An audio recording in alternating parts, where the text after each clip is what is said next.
राम राम। कई बार हमारे पास कोई कला होती है, कोई हुनर होता है, तो हमारे मन में अभिमान के, अहंकार के भाव आ जाते हैं।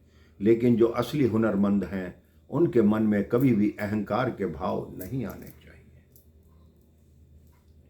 एक बहुत ही बड़ा मूर्तिकार था।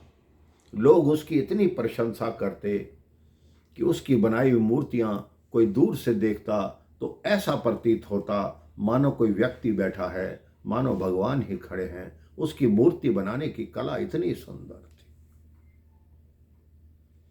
उसकी प्रसिद्धि देश विदेश में थी। जो भी लोग आते उसकी मूर्तियों को देखने अवश्य आते। उसको किसी बहुत बड़े ज्योतिषी ने कहा कि आज से 4 वर्ष और 11 महीने के बाद आपकी मृत्यु हो जाएगी।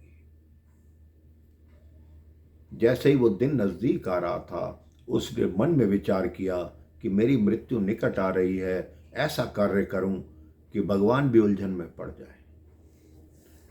उसने अपनी जैसी 10 मूर्तियां और बनाई। सभी एक ही मुद्रा में बैठी थी। जो दिन उस ज्योतिषी ने बताया था, जब वो दिन आया, वो भी उन 10 मूर्तियों के साथ वैसे का वैसे ही उसी मुद्रा में बैठ गया। यमदूत आए। वो अचंभे में पड़ गए कि अब हमें कैसे पता कि इन 11 में से वास्तव में वो मूर्तिकार कौन है जिसके हम प्राण लेने आए हैं, और बिना प्राण लिए जाएंगे तो धर्मराज हमें दंड देंगे। हम क्या करें? उन्होंने कहा, एक बार धर्मराज का आह्वान करते हैं, हो सकता है वो कोई मार्ग दिखाएं। उन्होंने धर्मराज का आह्वान किया।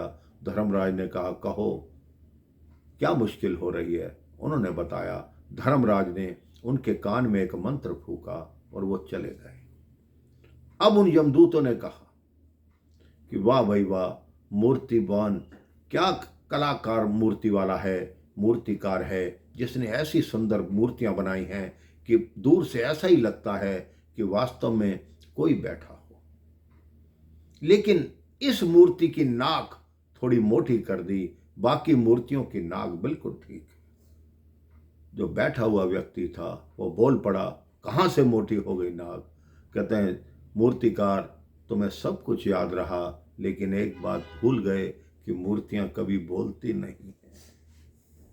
तुम अपने घमंड में थे, अहंकार में थे कि मेरे जैसा कोई है नहीं, मैं भगवान की आंखों पे पर्दा डाल दूंगा।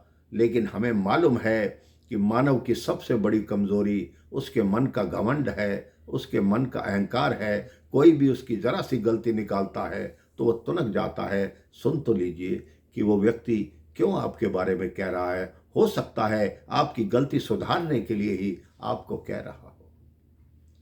आप कोई भी हुनर जानते हैं मेरे भाई बहन, कोई भी विद्या जानते हैं, उस पर घमंड मत कीजिए।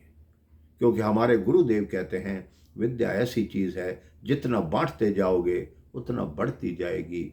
ज्ञान ऐसा सागर है, उसका जल कभी समाप्त नहीं होता। जितना दुनिया में बांटते जाओगे वो सागर का महासागर बन जाएगा। आपका ज्ञान बढ़ता जाएगा। आप भी अपने आसपास देखिए, किसी को किसी तरह की आवश्यकता है, उसकी सहायता कीजिए। लेकिन अपने मन में कभी अहंकार या घमंड मत लाइए कि मैंने इसके लिए कुछ किया है। तभी आपका जीवन सफल एवं सुखी होगा। राम राम, जय श्री राम।